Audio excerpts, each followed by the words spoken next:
Bem, bom dia a todos. Realmente é esta a altura do ano mais adorada e mais odiada também por alguns. Nós temos pessoas, inclusive, que eu não vou mencionar nomes, mas elas sabem quem são. Temos pessoas que começam a fazer a árvore de Natal já em setembro. Eu conheço pessoas assim. E estão aqui hoje, mas não vou dizer nomes. E temos outras que simplesmente não gostam do Natal de todo. De todo o enredo que esta época traz, de toda a agitação e tudo mais. Vimos fotos por todas as redes sociais a celebrar a família, a celebrar o amor, a celebrar a gratidão. É a altura da loucura dos presentes, das festas, de arrumar a casa à pressa porque vem a família toda para a véspera do Natal. Vemos luzes por todo o lado também. O meu filho Mateus, ele sempre que vê uma luz, ele só diz Natal, Natal, mesmo que essa luz não seja de Natal.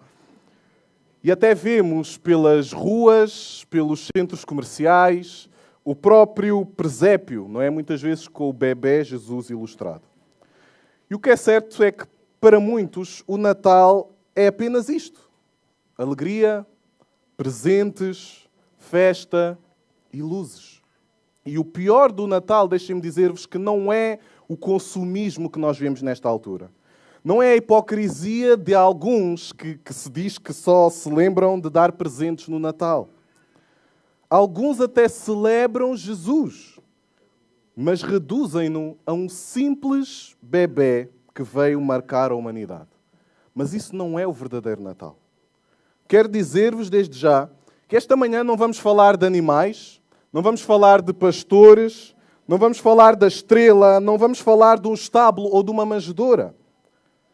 O Verbo se fez carne. Jesus é o eterno Deus, o Criador de todas as coisas, a fonte de vida e fonte de luz, que assumiu uma forma humana para reconciliar a humanidade perdida, uma humanidade em trevas, com o único e verdadeiro Deus para sempre. E esta é a verdadeira mensagem do Natal. Queria convidar os irmãos a abrirem as suas Bíblias em João capítulo 1. João capítulo 1 e vamos meditar do versículo 1 até ao versículo 14.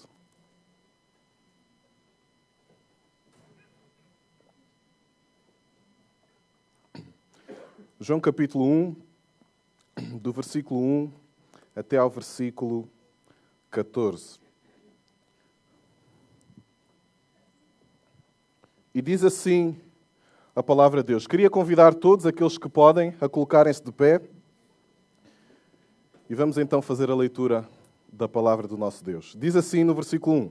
No princípio era o Verbo, e o Verbo estava com Deus. E o Verbo era Deus. Ele estava no princípio com Deus.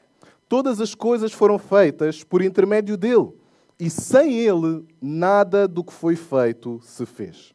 A vida estava nele, e a vida era a luz dos homens. A luz resplandece nas trevas, e as trevas não prevaleceram contra ela. Houve um homem enviado por Deus, cujo nome era João. Este veio como testemunha para que testificasse a respeito da luz, a fim de todos virem a crer por intermédio dele. Ele não era a luz, mas veio para que testificasse da luz, a saber, a verdadeira luz, que vinda ao mundo ilumina a todo o homem. O Verbo estava no mundo, o mundo foi feito por intermédio dele, mas o mundo não o conheceu. Veio para o que era seu e os seus não o receberam. Mas a todos quantos o receberam, deu-lhes o poder de serem feitos filhos de Deus, a saber, aos que creem no seu nome, os quais não nasceram do sangue, nem da vontade da carne, nem da vontade do homem, mas de Deus. E o Verbo se fez carne e habitou entre nós, cheio de graça e de verdade. E vimos a sua glória, glória como do unigênito do Pai. Vamos orar. Senhor, pedimos esta manhã que só Tu, só o Teu nome seja honrado e glorificado. Oramos, Pai, para que possas abrir os nossos corações, abrir o entendimento das nossas almas, para que brilhe, resplandeça, Senhor, a luz gloriosa do Evangelho de Cristo, Senhor, a todos nós.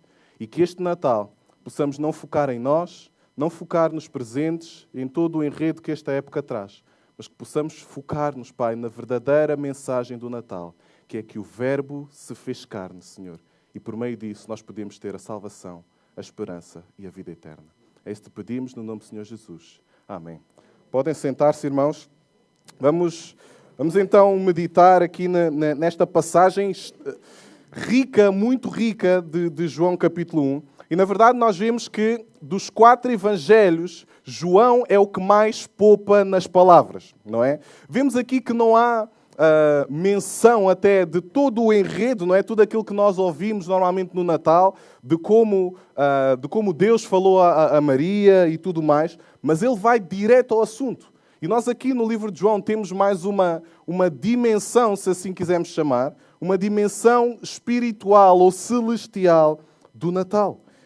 Mas o apóstolo João, ele que era descrito, vemos isto em João 13, 23, ele era descrito como o discípulo a quem Jesus amava, ele escreveu este evangelho com um único objetivo. E podemos ir a João capítulo 20, versículos 30 e 31, onde o próprio apóstolo João nos diz qual foi o seu objetivo em escrever, ou o seu alvo em escrever este evangelho. João capítulo 20, versículos 30 e 31, que diz: na verdade, fez Jesus diante dos discípulos muitos outros sinais que não estão escritos neste livro. Estes, porém, foram registados para que creiais que Jesus é o Cristo, o Filho de Deus, e para que, crendo, tenhais vida em seu nome. Então este era o objetivo de João, e este é o objetivo de todo o livro de João. Levar-nos a crer que Jesus era o Messias prometido, o Deus-homem, o Filho de Deus que veio a este mundo para dar vida eterna a todos aqueles que nele creem. Desta forma, ele começa em João 1 o seu livro pelo início, não é? Ou seja, mostrando quem é Jesus Cristo e mostrando que a sua existência não começa no momento do seu nascimento. Porque há pessoas que têm essa noção. Veio Jesus ao mundo e aí é que ele começou a existir. Não. É isto que vamos ver em João capítulo 1, no versículo 1, que diz: no princípio era o Verbo. Então, em primeiro lugar, vamos ver que Jesus é eterno e pré-existente. Jesus é eterno e pré-existente. E João usa aqui uma expressão, não é? Familiar até para todos nós, que diz no princípio. Mas a que princípio, ou a que início é que João se está a referir? Não é? Vamos ler Gênesis capítulo 1, versículo 1. O início, a origem de todas as coisas. E João, o apóstolo João, remete-nos para esse versículo, para o início, a origem de todas as coisas. Gênesis 1:1 diz: no princípio criou Deus os céus e a terra. Refere-se João ao princípio de todas as coisas criadas. No princípio, esta expressão que ele usa aqui, ela refere-se ao começo do universo, à época em que Deus criou o tempo e o espaço, ou seja, no momento da existência temporal, se assim quisermos dizer, espacial e material, não é? No princípio, no início de todas as coisas. E o que é que acontece nesse princípio? O que é que já existia nesse princípio de todas as coisas, antes de tudo ser criado? No princípio era o Verbo. No princípio era o Verbo. Este verbo era, ele é usado e mostra-nos que a história de Jesus não começa na manjedoura. A história de Jesus não começa no ventre de Maria. Aliás, em primeiro lugar, aqui nós vemos que Jesus não foi criado. Jesus não foi criado por ninguém. Ele é pré-existente. Ele é anterior à criação e sempre existiu.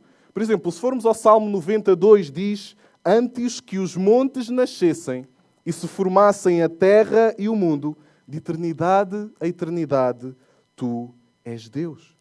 Então, se Jesus já existia antes da criação, isso quer dizer e podemos afirmar que Ele é Deus. E é a Ele que celebramos este Natal. O Jesus, não somente o Jesus bebé, que nasceu de uma virgem e que estava ali na manjedoura, mas nós celebramos a Jesus eterno e pré-existente. Vamos deixar aqui a marca em João e vamos a Colossenses capítulo 1.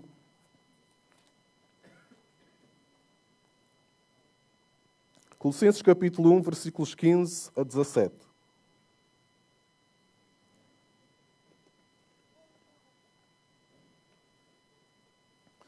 Colossenses 1, 15 a 17 diz o seguinte: Esta é a imagem do Deus invisível, o primogênito de toda a criação, pois nele foram criadas todas as coisas. Então, se nele foram criadas todas as coisas, significa que antes dessas coisas terem sido criadas, Jesus já existia. Pois nele foram criadas todas as coisas, nos céus e sobre a terra, as visíveis e as invisíveis, sejam tronos, sejam soberanias, quer principados, quer potestades. Tudo foi criado por meio dele e para ele. Ele é antes de todas as coisas. Nele tudo subsiste. Então tudo foi criado através de Cristo. Tudo foi criado, inclusive, para Cristo. Ele é o alvo de toda a criação. Toda a criação, na verdade, ela louva e engrandece a obra de Jesus Cristo. Ele é o Salvador eterno que sustenta todo o universo. Voltando a João capítulo 1, nós vemos aqui uma expressão muito interessante e que ela aparece várias vezes no capítulo 1 de João, que é o verbo, não é? No princípio era o verbo. Esta palavra verbo, se formos ao grego original, a língua, o idioma no qual o Novo Testamento foi escrito, nós vemos que esta palavra corresponde à palavra logos, não é? E ela é utilizada para se referir a Jesus Cristo como a manifestação visível da palavra de Deus. E o apóstolo João aqui, ele foi intencional em usar este termo aqui nesta passagem. Porque a verdade é que era um termo claro para todos e ele não necessitava de grande explicação. Era um termo claro tanto para judeus como para gregos. Por exemplo, os judeus, eles sabiam e sempre foram confrontados ao longo do Antigo Testamento, ao longo de toda a lei de Deus, acerca da importância da palavra de Deus, não é? Eles sabiam que Deus tinha feito ou criado todas as coisas pelo poder da sua palavra, não é? Então, eles tinham isso presente. Para um judeu, este termo era claro, porque eles conheciam os feitos de Deus, sabiam da importância e de como Deus, ao longo da história, tinha guiado o seu povo, instruído o seu povo por meio da sua palavra. Por isso, ao referir-se a Jesus como o Verbo, o objetivo era que os judeus identificassem Jesus como Jesus, o Deus eterno. Mas, por outro lado, os gregos, e esta era uma palavra grega que eles usavam muitas vezes, mas para os gregos era um termo impessoal, era um termo meio abstrato naquela altura. Eles referiam-se ao logos, ou o verbo, como uma força criativa, que eles não sabiam muito bem quem era, o que era, mas que, segundo eles, era a origem do conhecimento, a origem da razão e a origem da sabedoria. Por isso, João quer mostrar-lhes que Jesus, como diz Colossenses 2, 2 e 3, que Jesus é o mistério de Deus revelado, em quem todos os tesouros da sabedoria e do conhecimento estão ocultos. Então, para os gregos, a partir do momento em que João se refere ao Verbo de Deus, referindo a Jesus Cristo, o abstrato tornou-se real. O impessoal tornou-se pessoal. O Logos era Jesus Cristo. Jesus Cristo é a verdadeira sabedoria. Nós muitas vezes passamos vidas a estudar, queremos ir para a faculdade, queremos ganhar conhecimento e tudo mais, às vezes até com a própria palavra de Deus, queremos encher-nos do conhecimento. Mas, na verdade, nós nunca seremos verdadeiramente sábios fora de Jesus Cristo. Sem Jesus Cristo não há verdadeira sabedoria. Jesus é a verdadeira sabedoria de Deus. E se queremos viver uma vida com o propósito pelo qual nós fomos criados, pelo propósito pelo qual Deus nos criou, Jesus é a única solução e a única fonte da verdadeira sabedoria para todos nós. Então nós vimos, em primeiro lugar, que Jesus é eterno. E Jesus é pré-existente, ou seja, ele já existia antes da criação. Em segundo lugar, ainda no versículo 1, nós vamos ver que Jesus é um só com o Pai. Jesus é um só com o Pai. E continua ao versículo 1 e diz, no princípio era o Verbo, e o Verbo estava com Deus. Então, Jesus Cristo e o Pai são pessoas distintas. Como nos mostra aqui esta segunda parte do versículo, não é? Estava com Deus. mas há um único Deus vivo e verdadeiro. E a verdade é que tanto o Pai como o Filho, desde antes da fundação do mundo, eles tinham a mesma essência. E eles estavam em perfeita harmonia, em perfeita comunhão e em perfeita glória também. Não esquecendo, obviamente, o Espírito Santo, não é? Esta é a doutrina a que os teólogos chamam de Trindade. Uma doutrina que nós não vemos o nome Trindade especificamente na Bíblia, mas é uma doutrina que está presente ao longo das Escrituras.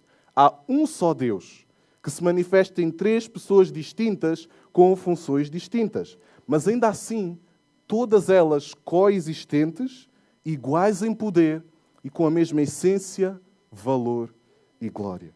Então Jesus era e é um só com Deus. Mas em terceiro lugar, e na terceira parte do versículo 1, nós vimos que Jesus é Deus.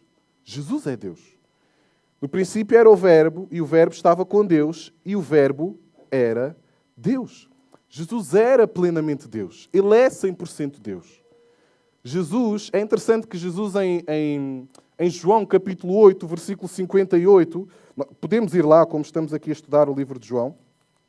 João 8, versículo 58.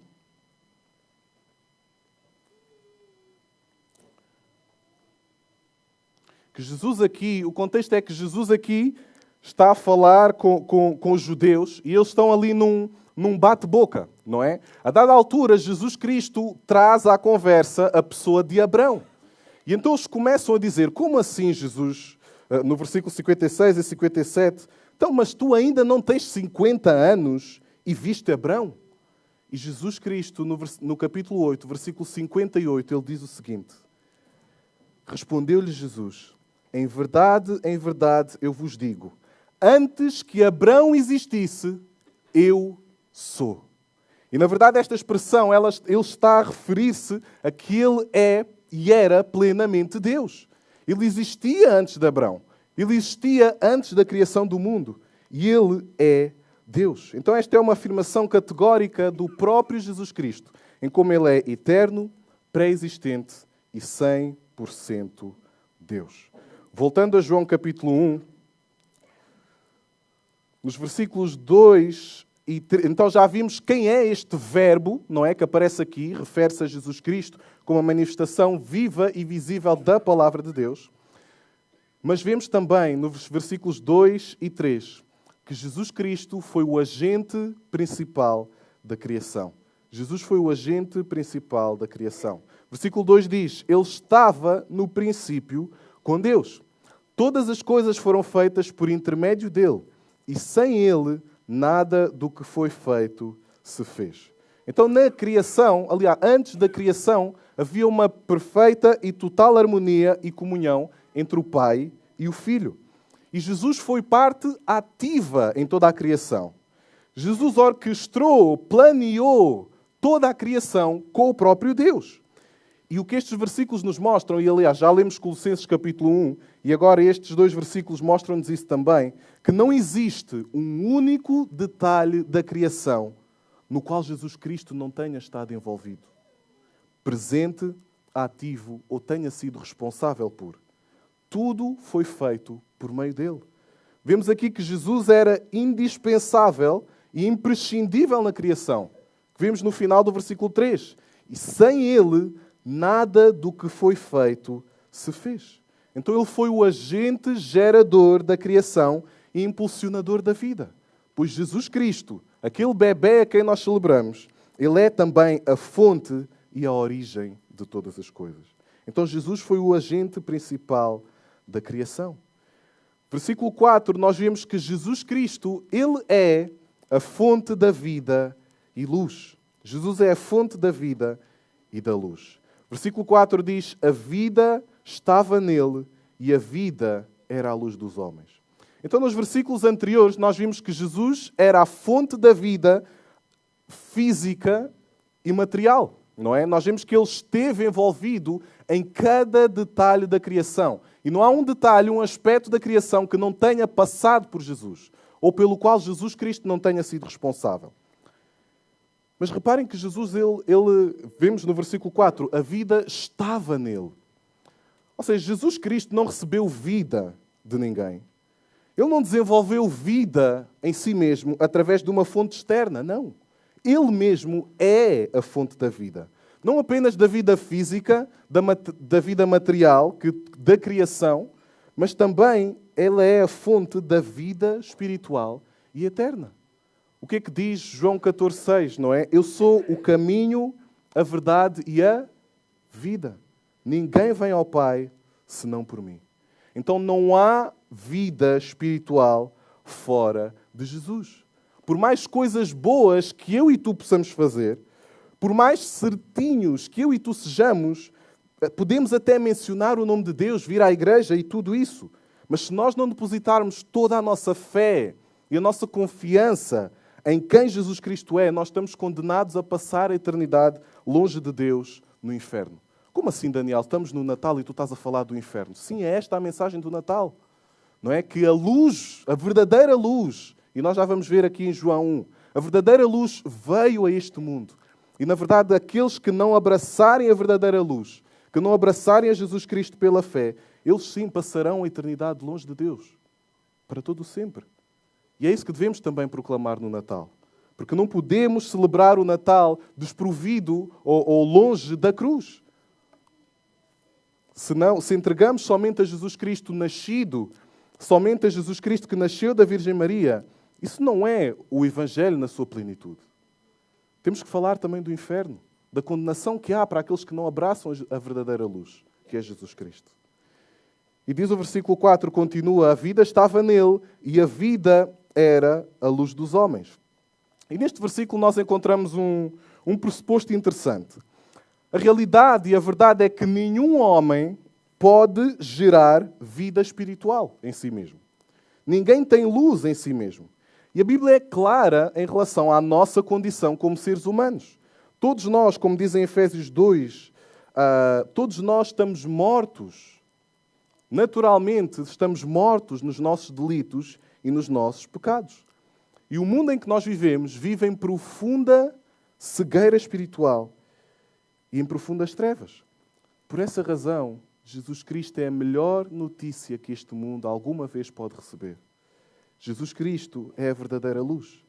Se nós formos a Isaías 9:2, nós vemos uma profecia que diz o seguinte: o povo que andava em trevas viu grande luz, e aos que viviam na região da sombra da morte resplandeceu-lhes a luz.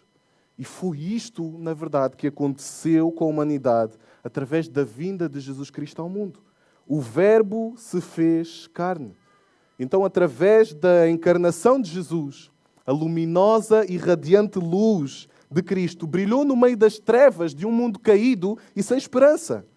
Tinha chegado a verdadeira luz, a salvação eterna e definitiva para todo aquele que nele crê. Então, a vida estava nele e a vida era a luz dos homens. Continua o versículo 5 e diz: a luz resplandece nas trevas. E na Bíblia, nós vemos um contraste claro entre luz e trevas. E quando a Bíblia fala de trevas, ou se refere a trevas, ela refere-se à ausência de Deus, à ausência do padrão de Deus. E à ausência também dos seus princípios, aliado, como é óbvio, a uma submissão a Satanás e aos seus desejos. Se nós formos a 2 Coríntios, capítulo 4,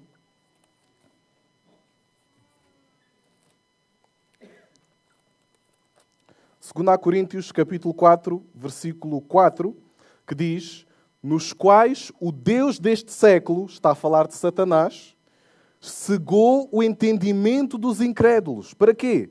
Para que não lhes resplandeça a luz do Evangelho da glória de Cristo, o qual é a imagem de Deus. Então este mundo está mergulhado em trevas. Este mundo não ama a Deus, este mundo não busca a Deus, e este mundo não tem a capacidade em si mesma de gerar luz ou de se aproximar de Deus. Então a luz, nós vemos que a luz resplandece nas trevas. Foi isso que aconteceu na vinda de Jesus Cristo. E vemos, continua o versículo 1 de João, o versículo 5 de João 1, que diz que a luz resplandece nas trevas e as trevas não prevaleceram contra ela. Jesus Cristo tem poder sobre as trevas. Ele tem poder sobre a morte. O que quer dizer isto, que as trevas não prevaleceram contra ela? O que é certo é que nada nem ninguém poderia impedir que Jesus viesse ao mundo cumprir as promessas de Deus e os seus propósitos, em reconciliar uma humanidade perdida, pecadora, consigo mesmo. Ele veio para derrotar a morte e o pecado para sempre. E deixem-me dizer-vos que não há como celebrar o Natal apenas com os olhos na manjedoura, apenas com os olhos em Jesus Cristo, como um menino, como o bebé que veio a este mundo. Nós devemos celebrar o Natal também com os olhos na cruz. Pois foi para isso que ele veio. Jesus Cristo veio, nasceu para morrer. Ele veio para glorificar a Deus. Ele veio para morrer e ser o sacrifício perfeito no nosso lugar pelos nossos pecados. Ele veio para carregar sobre si toda a ira de Deus que devia ser destinada a mim, que devia ser destinada a ti, mas ele veio para tomar sobre si toda essa ira e dar-nos vida, vida eterna e vida em abundância. E olhando para nós, não há qualquer esperança. A verdade é que os nossos corações são enganosos, teimosos, orgulhosos, desobedientes a Deus. E como diz em João capítulo 3, virando algumas páginas, nós vemos a realidade deste mundo. Ok, a luz veio a este mundo, ok, a luz resplandeceu na humanidade. Mas qual foi a atitude da humanidade perante essa luz? Nós vemos isso em João capítulo 3, versículo 19, que diz: o julgamento é este, que a luz veio ao mundo e os homens amaram mais as trevas do que a luz, porque as suas obras eram más. Este é o nosso retrato. O homem natural, ele ama mais as trevas do que a própria luz. E este é o julgamento da parte de Deus. Mas a verdade é que Cristo tem poder, todo o poder, para dissipar as trevas e abrir os olhos do nosso entendimento para abraçarmos a luz do Evangelho da glória de Cristo. Não precisam de abrir, irmãos, eu vou ler para vocês 2 Coríntios, capítulo 4, versículo 6, que diz: porque Deus que disse, das trevas resplandecerá a luz, Ele mesmo resplandeceu no nosso coração, para a iluminação do conhecimento da glória de Deus na face de Cristo. As trevas não prevalecerão contra Jesus Cristo. E nós, aqueles que amam a Deus, aqueles que se entregam a Jesus Cristo pela fé, também podem ter a certeza de que as trevas e a morte não terão a palavra final sobre nós. Um dia, na verdade, com Jesus Cristo, nós iremos triunfar para todo o sempre. Ele venceu a morte. Ele ascendeu aos céus. Ele vive para todo o sempre. E a palavra de Deus diz que nós também, aqueles que o amam, aqueles que colocam a sua fé nele, um dia também viverão para sempre juntamente com ele. É essa que deve ser a nossa esperança. Vemos nos João capítulo 1, vemos os versículos 6 a 9, nós vemos que Jesus é a verdadeira luz. Jesus Cristo é a verdadeira luz. E nós, olhando para o Evangelho de João, dando aqui um panorama, não é? Ou dando um spoiler para aqueles que gostam de ver filmes, nós temos vários testemunhos ao longo do livro de João de quem é Jesus Cristo, que comprovam, testificam quem é Jesus Cristo e o que é que ele veio fazer a este mundo. E nós vemos aqui no versículo 6 o primeiro desses testemunhos. Houve um homem enviado por Deus cujo nome era João. Então aqui é apresentado o testemunho de um homem, João. E nós sabemos, olhando para todos os outros evangelhos, que este homem é João Batista. Ele foi enviado por Deus e ele era, na verdade, o cumprimento de uma profecia de Isaías 40, versículo 3, que nós podemos ver escrita em Mateus 3:3, que diz: porque este é o referido por intermédio do profeta Isaías. Voz do que clama no deserto, preparai o caminho do Senhor, endireitai as suas veredas. Então João Batista veio para dar testemunho de Jesus como o Messias prometido, como o verdadeiro Filho de Deus. E o propósito então de João Batista era simplesmente preparar o caminho do Senhor, pregar uma mensagem de arrependimento e perdão de pecados e ser um instrumento para levar outros a converterem-se ao único Deus vivo e verdadeiro por meio da fé em Jesus Cristo. E de certa forma, nós podemos até dizer que João Batista não servia para mais nada, a não ser anunciar a Jesus Cristo. E com isto em mente, sabem o que é que Jesus Cristo disse acerca de João Batista? Eu vou ler para vocês Mateus capítulo 11, versículo 11.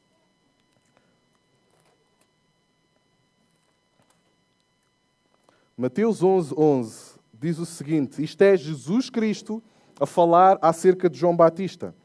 Em verdade vos digo, entre os nascidos de mulher, ninguém apareceu maior do que João Batista. Então, este era um chamado sublime, uma missão sublime, de vir a este mundo e preparar o caminho do Senhor, anunciar quem era Jesus Cristo e que Ele viria em glória para ser o Salvador do mundo. A tarefa de João Batista é certo que foi sublime, mas há algo ainda mais sublime do que isso. Reparem que eu não li o versículo 11 até ao fim, que diz: mas o menor no reino dos céus é maior do que ele. Ou seja, o menor no reino dos céus é maior do que João Batista. Então, a tarefa de João Batista, sim, foi sublime. Mas há algo mais sublime do que isso, que é confiar em Jesus Cristo pela fé. Experimentar a sua obra sacrificial e salvadora para todo o sempre. Isso é realmente o mais sublime que nós podemos ter e alcançar nesta vida, que é pertencer a Jesus Cristo. Vamos voltar a João capítulo 1. O versículo 7 fala mais acerca da missão de João Batista. Não é? Este veio como testemunha para que testificasse a respeito da luz, a fim de todos virem a crer por intermédio dele. Versículo 8 de João 1. Ele não era a luz, mas veio para que testificasse da luz, a saber, a verdadeira luz que, vinda ao mundo, ilumina a todo o homem. Jesus Cristo é a verdadeira luz.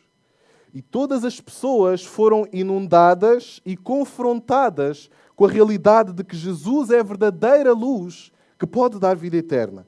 E essa é também uma realidade para todos nós. Não há outro em quem o homem possa ser salvo. E numa época de tantas luzes, numa época de tantas distrações, Jesus Cristo é a verdadeira luz do seu povo. E diz aqui o versículo 9 que a verdadeira luz que vinda ao mundo ilumina a todo o homem. Como assim ilumina a todo o homem? Deixem-me dizer-vos que isto não significa que todas as pessoas serão automaticamente salvas pela vinda de Jesus Cristo. Apenas, nós vemos isso na palavra de Deus de forma muito clara, que apenas quem crer em Jesus Cristo é que será salvo. Mas, na realidade, a luz de Cristo, ela ilumina a humanidade de várias formas.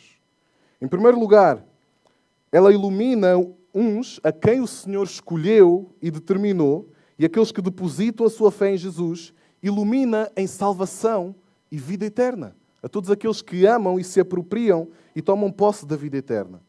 A outros, temos que entender isto também, que a outros a luz de Cristo ilumina em juízo e julgamento eterno, trazendo à luz o facto de que muitos, como lemos há pouco, muitos amaram mais as trevas do que a própria luz. A obra de Cristo traz luz também e revela a depravação humana e o facto de que ninguém é indesculpável diante de Deus. Então não há criatura, não há ninguém que de uma forma ou de outra não seja iluminada pela luz de Cristo, quer para salvação, quer para condenação. Todas as pessoas, em toda a face da terra, é como nos diz Romanos capítulo 1, não vamos ler por causa do tempo, mas todas as pessoas possuem revelação suficiente para que sejam responsáveis e indesculpáveis diante de Deus, quer pela criação, quer pela própria consciência. Então ninguém diante de Deus tem qualquer desculpa. Jesus Cristo é a verdadeira luz que nós devemos abraçar. Mas nós vemos no versículo 10 e 11 que Jesus Cristo veio, mas ele foi rejeitado. Reparem o que é que diz o versículo 10. O Verbo estava no mundo, o mundo foi feito por intermédio dele, mas o mundo não o conheceu. Reparem, Jesus foi o autor da vida. Jesus foi o autor da criação, mas a sua própria criação não o conheceu, não o glorificou como Deus. Não lhe deu a glória que lhe era devida. Não o reconheceu como Criador, sustentador e Salvador. E esta é a realidade que nós vivemos também nos nossos dias. No mundo em que nós vivemos. A maioria não quer um relacionamento íntimo com Jesus Cristo. Então Jesus Cristo, a realidade é que Ele foi rejeitado por muitos. Versículo 11 diz, veio para o que era seu, não é para toda a criação, não é que era sua autoria, e os seus não o receberam. A verdade é que os judeus, o povo de Israel, eles, ao longo de toda a lei, todo o Antigo Testamento, todos os profetas, eles apontam para Cristo, o Messias prometido. Então os judeus ansiavam este Messias prometido, a esperança de Israel. Mas eles próprios, os próprios judeus, rejeitaram a Jesus Cristo. Jesus veio para a sua própria criação, mas até o próprio povo de Israel o rejeitou. E então, nós vemos este dilema nas Escrituras, não é? Se formos a Romanos 11, nós vemos esta tensão, este dilema, esta rejeição de Israel para com o próprio Jesus Cristo. Mas, na verdade, Deus nunca é apanhado de surpresa, não é? Tudo isto resultou em salvação também para os gentios, debaixo da soberania de Deus e do seu plano eterno. Então, nem tudo foi um mar de rosas. O próprio Jesus Cristo foi rejeitado. Mas vemos aqui um contraste nos versículos 12 e 13, que Jesus é o Criador da família de Deus. Jesus é o Criador da família de Deus. E diz o versículo 12, mas a todos quantos o receberam, deu-lhes o poder de serem feitos filhos de Deus, a saber, aos que creem no seu nome. Alguns o rejeitaram, sim, mas a verdade é que Deus não faz acepção de pessoas.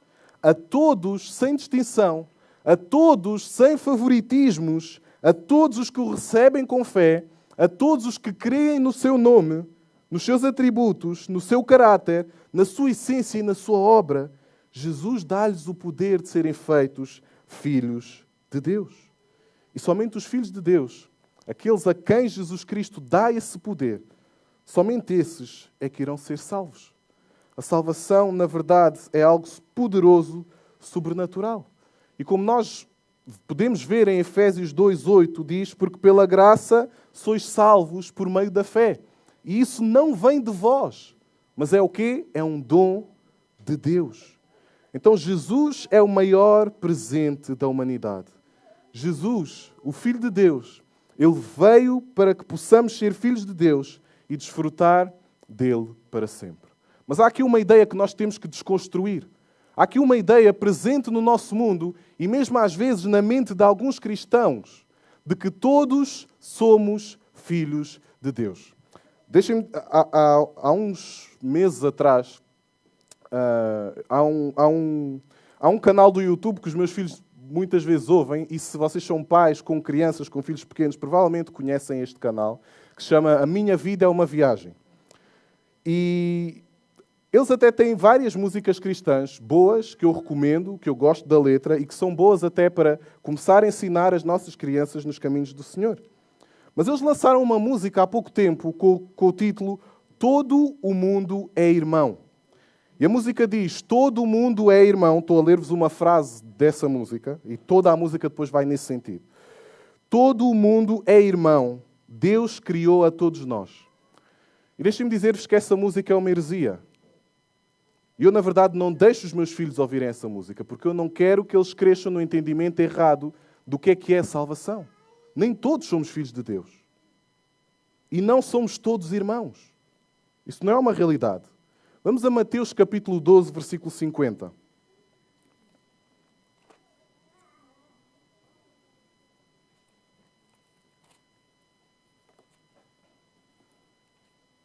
Mateus capítulo 12, versículo 50.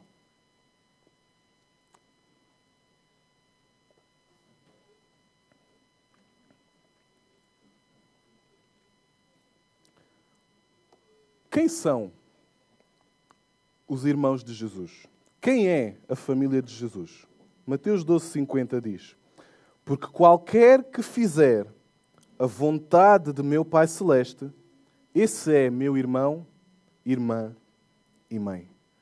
Então, na verdade, não somos todos irmãos. Nem todos somos filhos de Deus. O próprio Jesus diz: por qualquer que fizer a vontade de meu Pai, esse sim é meu irmão, irmã e mãe. Então, nós naturalmente não somos da família de Deus. Nós naturalmente não somos filhos de Deus. Mas apenas somos filhos de Deus se nós crermos na obra suficiente de Jesus Cristo, que veio a este mundo para salvar e reconciliar pecadores com Deus vivo, santo e eterno. Vamos voltar a João capítulo 1 e ver no versículo 13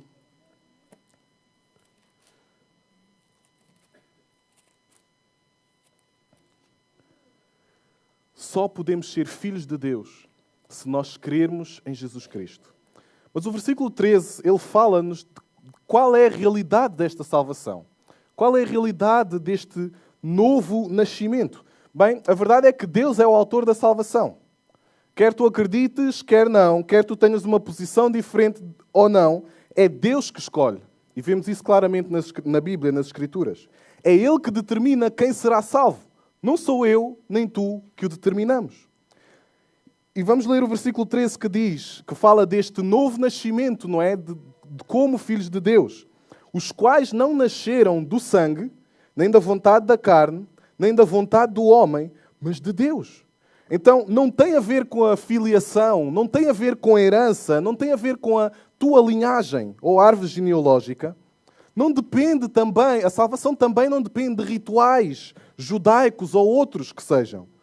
Não vem de nós, nem do desejo humano.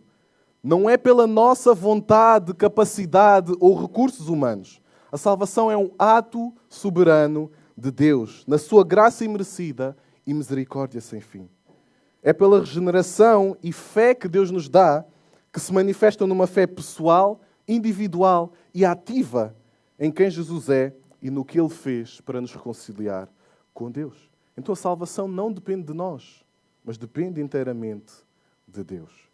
E por último, vemos esta expressão categórica, e que é esta a expressão na qual nós devemos dar graças e dar glória ao Senhor no Natal. Versículo 14. E o Verbo se fez carne. O Verbo se fez carne. E é esta a razão pela qual nós celebramos o Natal. Jesus Cristo, o Filho de Deus, Ele veio ao mundo, assumindo uma natureza humana para ser o nosso Salvador. E não há cristianismo sem pensar na encarnação de Cristo Jesus. Porque era necessário que Deus se fizesse homem para ser o sacrifício perfeito. O nosso substituto perfeito na cruz. Morrer no lugar de pecadores como eu e tu e vencer a morte para todo o sempre. O verdadeiro Natal deve ser celebrado com os olhos no nascimento de Jesus Cristo, sim, mas também com os olhos fixos na cruz e na esperança da eternidade com Jesus Cristo. O Verbo se fez carne e esse é o maior presente da humanidade. O versículo 14 continua e diz: o Verbo se fez carne e habitou entre nós, cheio de graça e de verdade. E isto é algo marcante para a humanidade. Era algo marcante até para os próprios judeus. Porque nós vemos no Antigo Testamento, nós vemos vários exemplos de aparições de Jesus Cristo, não é? Aquilo que os teólogos chamam de cristofania. Mas todas essas aparições eram breves, momentâneas, eram como se fossem trailers da encarnação futura de Jesus Cristo. Mas desta vez, aqui no versículo 14, tudo era diferente. O Verbo se fez carne e a humanidade viu a sua graça e verdade durante cerca de 33 anos. E a verdade é que a sua glória era visível. Glória que manifestava a mesma essência de Deus em carne humana. E vemos, termina o versículo, e vimos a sua glória, glória como do unigênito do Pai. Jesus Cristo é o unigênito de Deus, que partilha da mesma vida, da mesma essência, natureza, que tem toda a autoridade, direitos e privilégios, mas que nos dá, pela sua graça, o privilégio de sermos herdeiros, primeiro de sermos seus filhos e de sermos herdeiros juntamente com Jesus Cristo para todo o sempre. Então chegamos ao fim desta exposição, deste texto, não é? Deste incrível texto de João 1, do versículo 1 ao 14. Reparem como nós contamos a história do Natal. Sem animais, sem pastores, sem estábulo, sem uma manjedoura. E muitas vezes nós no Natal centramos-nos nessas coisas. É claro que elas fazem parte da história do Natal e daquilo que nós celebramos. Mas o real efeito que isso tem nas nossas vidas e aquilo em que nós devemos efetivamente pensar é que o Verbo se fez carne. O Deus eterno veio habitar entre nós. Ele tornou-se homem para morrer no nosso lugar. Ele tornou-se homem para ser o nosso perfeito substituto na cruz. Ele tornou-se homem para dar-nos vida eterna e vida em abundância. Então que efetivamente neste Natal possamos ser arautos, possamos partilhar esta gloriosa esperança do Evangelho àqueles que estão à nossa volta. Mas em primeiro lugar, que seja essa esperança e essa luz que resplandeça nos nossos corações para a glória de Deus e para a glória do nosso eterno Salvador, que é Jesus Cristo, o Senhor. Vamos orar. Pai, graças te damos pelo teu amor e pela tua infinita graça e bondade demonstrada ao longo dos séculos e demonstrada através da pessoa de Jesus Cristo. Obrigado porque Ele é o nosso Salvador. Obrigado porque Ele é o eterno Deus. Obrigado porque Ele é a verdadeira luz que, vinda ao mundo, ilumina a todo o homem. Ó Senhor, que cada um de nós possa ser verdadeiramente iluminado e transformado pela luz de Cristo. Que não haja nenhuma área em nós, nenhum pedaço de nós, Senhor, que não seja cativo à obediência de Jesus Cristo. E que em todas as coisas, Pai, nós possamos entender que não há vida, não há salvação fora de Jesus Cristo. Ele é a nossa esperança. Ele é a nossa paz. Ele é realmente o nosso eterno Salvador que nos vem reconciliar eternamente contigo. Senhor, ajuda-nos a celebrar o nascimento de Jesus, sim. O facto de que o Verbo se fez carne e habitou entre nós. Mas ajuda-nos, Pai, a crer na obra suficiente e salvadora de Cristo Jesus. Pois é somente isso que nos fará teus filhos e herdeiros juntamente com Ele para todo o sempre. Que o possamos celebrar, que o possamos anunciar e que, na verdade, a maior celebração ela não seja somente da boca para fora, mas que nós possamos celebrar a Jesus com a nossa vida, com uma vida inteiramente entregue e consagrada a Ti e aos Teus propósitos, para a honra e glória do Teu nome somente. Que este Natal, Senhor, haja transformação. Que este Natal haja verdadeira vida em Cristo Jesus. E que não nos escondamos, não nos distraiamos, Senhor, com todas as luzes, com toda a futilidade que há nesta época, Senhor. Mas que Jesus Cristo e a sua encarnação e a sua morte e a sua vida sejam realmente a razão pela qual nós celebramos este Natal e glorificamos o Teu nome. É isso que pedimos no nome do Senhor Jesus. Amém.